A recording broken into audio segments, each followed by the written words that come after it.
The Rio Olympics have just begun and the gymnastic competitions are a must-watch for many.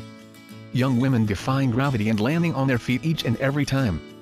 Never does it fail to impress. But that's not all we admire. Their leotards, too, are all about wowing the crowd. Bright colors, skin-tight material, and Swarovski crystals are standard elements of the 21st century leotard. For gymnasts, a perfect one-piece is the equivalent to a perfect red carpet dress, and when these gymnasts step onto the mat looking their best, that confidence translates into their performance. But the leotard was not always so shiny and slick. Here's a look at how it has evolved over time.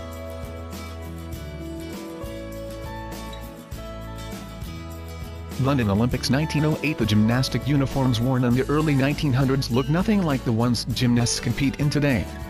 Women wore modest long-sleeved shirts and knee-length skirts, intended to cover up the body as much as possible. Flashy sequins were nowhere in sight and everyone dressed the same, forbidding any individuality. London Olympics 1948. By 1948, the leotard shape as we know it today became the most practical option. Leotards were designed with stretchier material to give the gymnasts more freedom of movement. As for color, white was the go-to, but with shades of patriotism.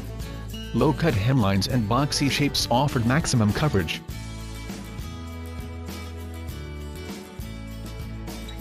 Tokyo Olympics 1964. The gymnasts at the 1964 Olympics ditched the standard white leotard for some color.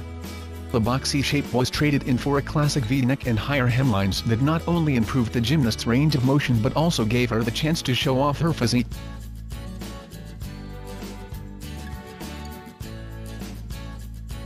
Montreal Olympics 1976. Leotards of the 1970s took the sporty route. Adidas long-sleeve leotards that emphasized strength over elegance.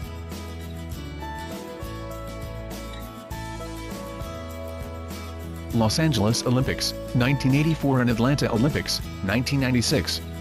The 80s were definitely all about taking risks and showing more leg. Mary Lou Retton, the first American gymnast to take home a gold medal in the women's all-around, wore a leotard with the highest cut leg ever seen. This hemline not only showed off the gymnast's killer quads but also produced the illusion of longer legs. Instead of subtle signs of patriotism, leotards also became full-blown patriotic flags. This theme continued throughout the 90s as well. The 80s and 90s also marked the end of polyester, with leotards now featuring improved elasticity thanks to stretch, velour, velvet, foil and mesh.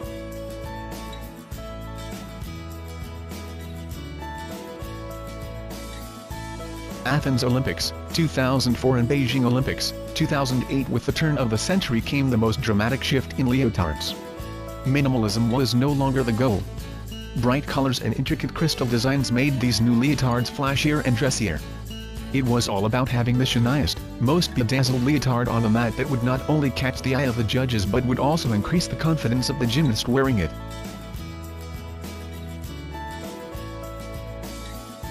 London Olympics, 2012. In 2012 Olympic leotards came adorned with over 4,000 Swarovski crystals, each bedazzled on the front, the back, and the sleeves. The flashy leotards were also made of a shiny fabric known as Mystique, which has a compression fit that exquisitely defines every muscle.